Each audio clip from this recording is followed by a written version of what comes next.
APC members in the House of Representatives have declared support for President Buhari's decision to withhold assent to the Electoral Amendment Bill. That's right. House Leader of the caucus, Femi Gbajabiamila, described the bill as an imperfect document. He said many voters in the country will be disenfranchised if the country drops manual accreditation of voters as proposed in the bill.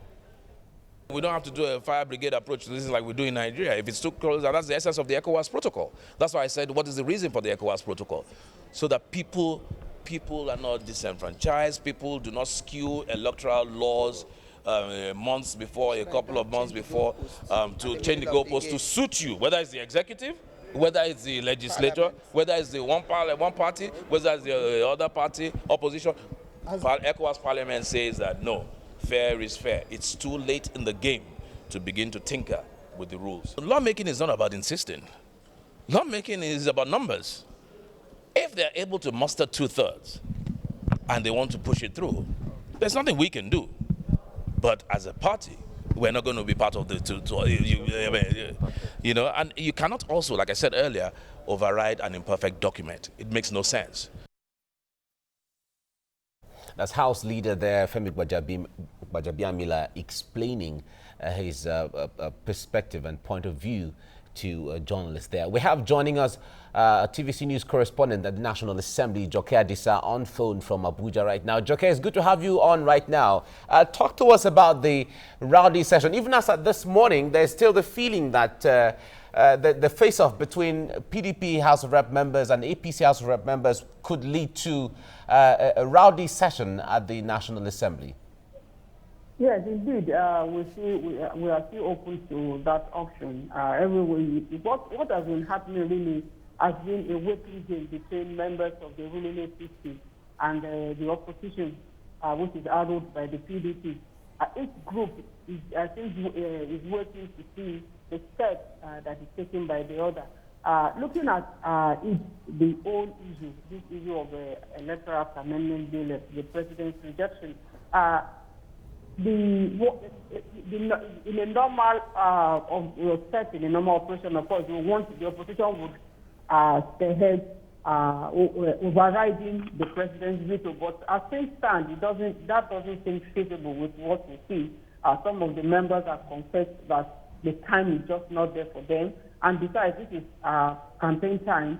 And more so, if you also look at even their cities these days, you rarely see many members on the floor. Most of them are on the field, either on a legislative oversight or campaigning, in the field campaigning. So it's really been difficult to see them. But this idea that even came up with about, okay, overriding the president, it doesn't seem feasible. It doesn't seem something that is realistic. You recall that what happened on Tuesday was that a member raised the option immediately after the speaker read the president's letter rejecting that bill again. So, and the House leader did come up to say no, that you don't come with a motion like that. You just have to, it has to be properly listed. So when we checked the other paper yesterday, we did not see anything related to that there. So even the lawmakers, I'm sure now they are more concerned about their return bid and all that. So it's really, we are still waiting to see what happens, but it doesn't seem feasible that they will be able to meet up with what they want to do. Joke, it appears that the majority leader, Femi Gbajabiamila, seemed to have brought a new twist to all of this.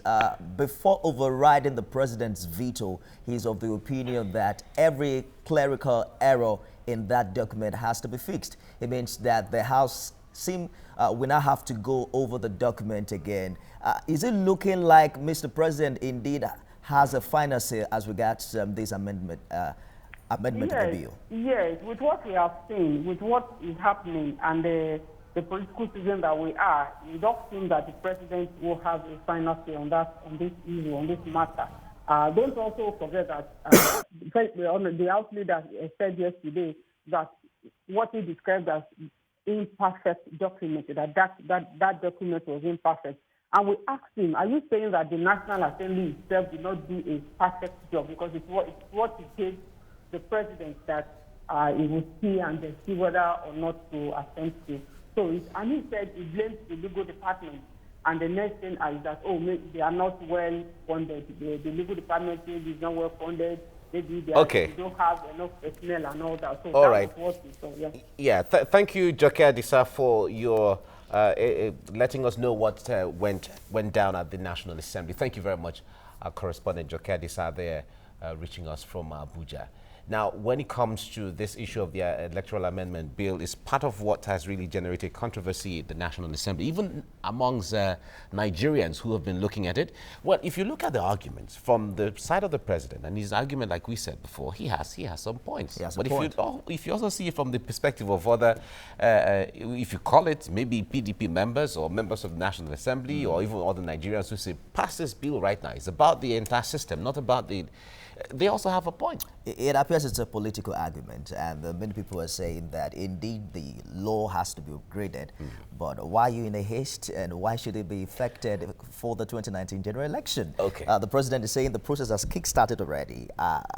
Coming up with a new amendment will be changing the goalpost right in the middle of the match. In the middle of the match, okay. We'll take a look at this. Now we have a public affairs analyst joining us now, Ferdinand Adimefe in the studio, and as well as Jimmy Abia, also here in the studio. It's good to have you, gentlemen. Thank you very much for coming. Good morning. And all right. Let's begin this way. Jimmy, let me start with you here. It seems that everything has been reduced to politics of PDP and APC right now. If you look at the headlines, if you look at all the reports and all of that, it is the issue of we will not allow them to do that to the president. We'll start by the president. You know, it seems like it's a very clear division between the political parties now.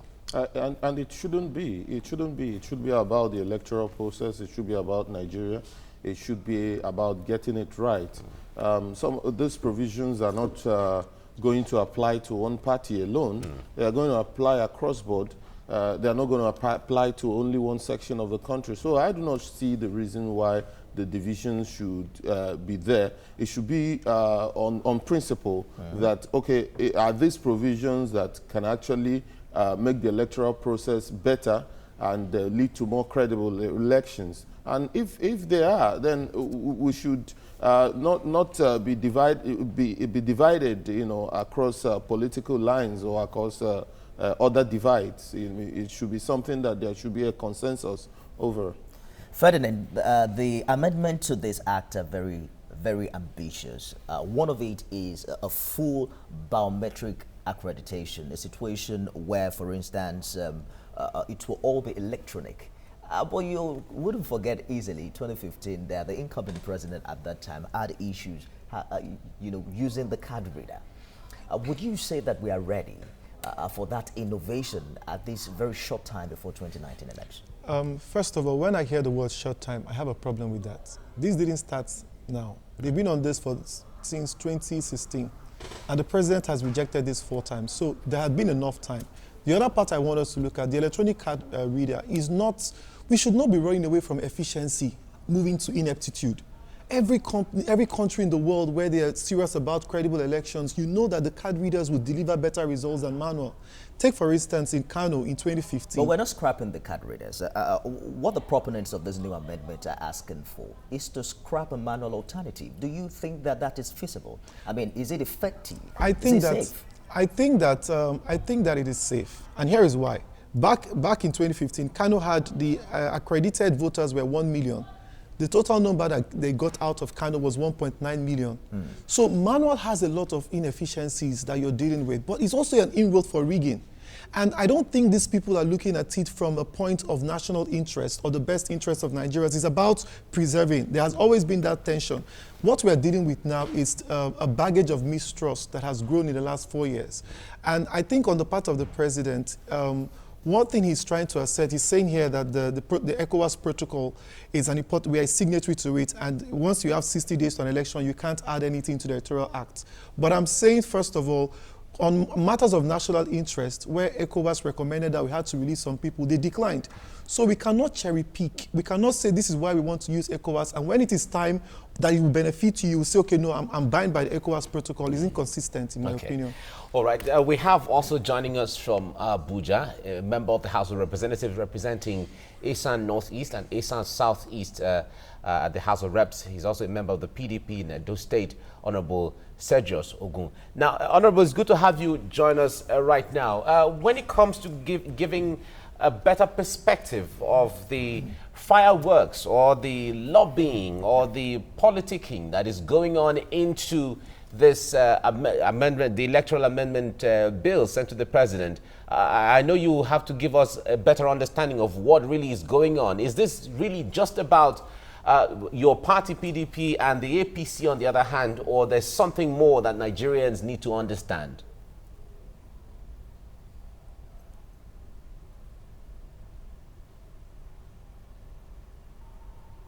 Well, thank you for having me. Thank you. Good morning. Well, it's a shame, really, that we are talking about political party here. Because it shouldn't be about PDP or APC. It should be about Nigeria. But having said that, I don't want to join issues with the leader of the House. Because if the leader of the House is saying that we cannot override an imperfect document, for crying out loud, he's the leader of the House. So which means he was a party to that document. And like my brother in the studio there said, Ferdinand, this process did start yesterday. It started from 2015 when the National Assembly was inaugurated, the 8th Assembly. And this work over 2 years ago. So this rejection started in the last 10 months. And like Ferdinand also said, you can't be choosing and picking what law to accept or what to assent to. So for me, I think it's a disgrace and I think it's a missed opportunity. In the 21st century, we are still talking about going manual. But in any case, I think the card reader, the smart card reader, is part of the law already from the amendment of 2015 that was signed by Jonathan. What I think the president is resisting is the electronic transfer of data from the units. And like I said, that should have been embraced. That was used in Osun. So I will praise, I will appreciate, I praise INEC for trying that out in Osun. And we saw the outcome of that election.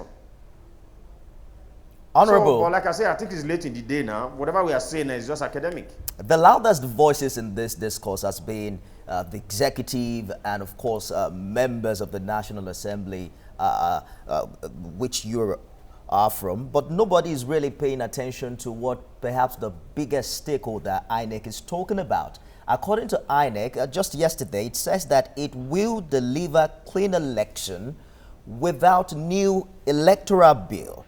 And it also explained how the fact that the smart card reader has been enhanced, both the hardware and the software. It told us that the incident form this time around has also been improved on, that it's not a separate document, it has been incorporated into the voter register. If INEC is saying that I don't have a problem, I can make use of the extant law, isn't it like crying more than the bereaved in this situation? Okay, if you take your mind back to the judgments that followed the 2015 election, when the Supreme Court claimed, or rather not claimed, ruled that the card reader was not part of our laws. But I think apparently the President Jonathan has signed that into law and it was not known to the judiciary. So whatever INEC is saying today, I think INEC needs to come out and do a press conference to enlighten people. It's not so much because the ruling then, the judgment then was that the INEC guideline cannot overrule the law of the land. I beg, or cannot have precedent over the laws. But now that we know that the card reader is part of our laws in this country, the amendment that the president has refused to assent to today is the electronic transfer of the result from the units. And like I said earlier on, that was tried in Osun and it was a huge success. So that's why I would have thought that everyone that means well for this country will embrace technology, will embrace that. Okay. Well, when it comes to innovation and technology, certainly is something that rules the world now, and everyone would like to embrace it and come on board. But if you look at the peculiarity of Nigeria, we know that there are places where internet is available. There are still places in this country where there is no iota of internet. So Jimmy, let me come to you on this. How prepared are we if we have to put that into practice in the next election? Wouldn't that be disenfranchising a lot of Nigerians in such places who would have voted, but their result cannot be electronically transferred?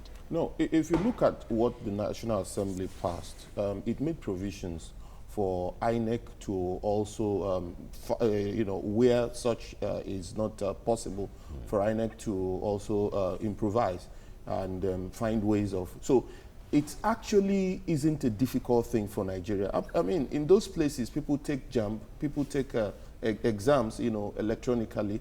And you would expect that from the time this process, started, that INEC, that the federal government would have started, putting measures in place to ensure that these things, I mean, we should be moving forward, not backwards.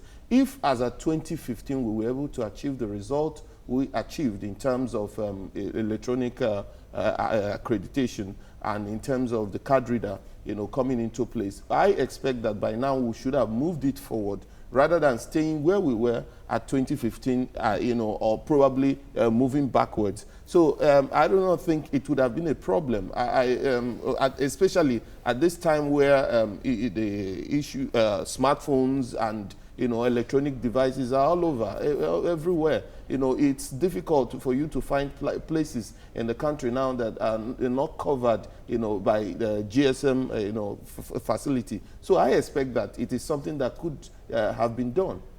Are we not? I'm just wondering precisely what is wrong with the substantive law. The election in 2015 was adjudged to be a lot more better than what we've had in time past. We have seen the card readers used in the recent elections in Ekiti and Osun State. Irrespective of the judgment of the Supreme Court, the card reader hasn't been outrightly banned from elections. INEC insists that it's going to use it in the forthcoming one. You mentioned the fact that indeed this laws needs to be worked on. That's the process we are in. But the challenge now is that there seem to be some people who want to insist that we implement it in 2019. Do you see anything wrong in the substantive law as it is now? I think there are gaps that can be easily exploited. For instance, the entire process is not automated. So of course we recognize that there's the smart card that can capture and accredit voters.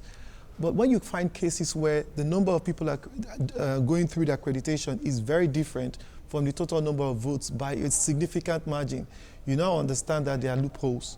Now, here's what the bill was advocating for. Transmit everything to the headquarters, and you're trying to checkmate rigging at this point. I think what the president has highlighted can be worked on. The president is insisting that he can sign it, but they must actually guarantee him that this will not be implemented in 2019 election. It will come after the election. Now, where the National Assembly made the mistake was, first of all, the first bill, they did not make it about these issues. They made it about the sequence of election. And the president from that time took up this whole thing like, you guys, this is an affront to me. So when you're saying that the presidential election should come last, the National Assembly should come first, knowing the bandwagon effect, that whoever wins the presidency, there is always the spread going down through the electoral process. So I think the National Assembly and the president, they must first of all understand that we cannot throw away the baby and the bathwater. We have to separate what is important and what is not. I think there are some things that we may not necessarily implement in this particular election, but for me, we should focus on transparency, increasing the credibility of the election and effectiveness. Which part of this bill we can deliver that for us? And I the think opposition seem to have made the signing of this amendment bill some sort of a standard for whether or not Mr. President is ready for a credible election. Would you say that is fair? I think it's a tricky one because I'm also running for election, so I want the bill to pass. So if I win, I know I won. If I lose, well, I'm not losing. But the point is, at the end of the day, you want to be sure that it's clear. So I don't think it's completely a wrong thing to insist that we have an effective process in the election, we have a credible process. But I think they should also pay attention to the other things the president is raising. There are particular technical errors that he has highlighted. Review that and let's see where we go with it. Okay. All right, we've been talking with gentlemen about the electoral amendment bill that was declined by the president to assent his signature. Now, we're still discussing this and still ahead on the breakfast program. 4 times it has been presented to him. 4 times President Buhari has declined his assent to the Electoral Act Amendment Bill The APC caucus have now backed the president's position. What electoral act will guide the conduct of the 2019 polls? INEC is saying we're going to rely on the existing laws.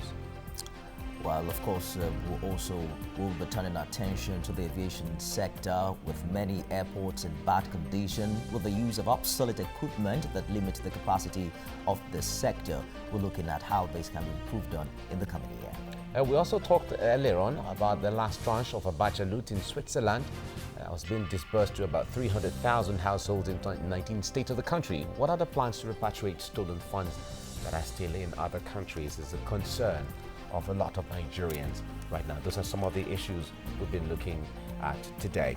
Now let's get to our guest in Abuja, Sejos Ogun, who is a member of the House of Representatives. Now, there's a report that is credited to the House leader, Femi Gbajabiamila, saying that the president is not compelled to give reasons anytime he's withdrawing his assent on any bill. Can you make us understand what the law states as far as that is concerned? Well, I'm not aware that there's any law that says he should give reasons why he will decline his assent or not give any reason. But Section 58(5) of the Constitution especially states that when he declines his assent, the House with the bill can be represented in the House, and it should be, if we get a 2/3 majority, we can override him. But even having said that, I would like to just go back to part of what the leader said. If you claim that the ECOWAS protocol limits the president, or rather is, has brought a kind of restriction on what the president can do right now, I clearly want to say this. When we needed to have a bill or have a law to remain in the Edmond Group, the Financial Intelligence Bill, that bill was worked within 8 days in the National Assembly. And that was the executive and the legislators working together to put that together in 8 days. So I go back to this being a missed opportunity. The president has repeatedly said he will conduct free, fair, credible, and transparent election in 2019. So if the National Assembly and the executive work together in the past to produce a bill in 8 days, why did we have to do this in 2 years, and yet it was declined? All right, Honorable Sejos. Enough to say that the National Assembly... Yes, Honorable Ogun, the point there is, we know that neither of the leading political parties or even any of the political parties in the House have a 2/3 majority to muster that kind of support to override the president. How challenging would that be going forward as far as this bill is concerned? Well, yeah, besides having the 2/3, we don't even have the time right now. Like Joke said earlier on, the president is probably going to present the budget on Tuesday next week, after which we'll go on break. And most members are already on the campaign trail. So the time is not even there to do that right now. So that's why it remains a missed opportunity to improve on our electoral system. Well, let's begin to tie this up. It appears that even the House leader said that indeed before having an override or voting on these, many of those loopholes identified by the president has to be fixed. What way forward, in your opinion, as we count down to a general election in 2019? Well, what I expect is that the stakeholders, should play their part, even within the existing law. With the existing law in place, the stakeholders should play their own role. The INEC should ensure that within what is available now, that they conduct a credible election, and also the media has a role to play, and indeed all other stakeholders, even those who are contesting elections, also have a role. The security agencies all have a role to play. And what I also expect, with respect to passing of the law, is that those issues, that have been pointed out, can also be reworked, and this particular electoral, even if not for the 2019 elections, but for future elections, I expect to see it this particular law signed in the life of this administration. Okay. Well, Jimmy Abia, thank you very much for coming on the program. And Ferdinand Adimefe, thank you so much for coming as Thanks well. for having us. We thank our guest from Abuja, Sergius Ogun. He's a member of the House of Representatives representing Esan Northeast and Esan Southeast in those states. Thank you very much for coming, gentlemen, on the program.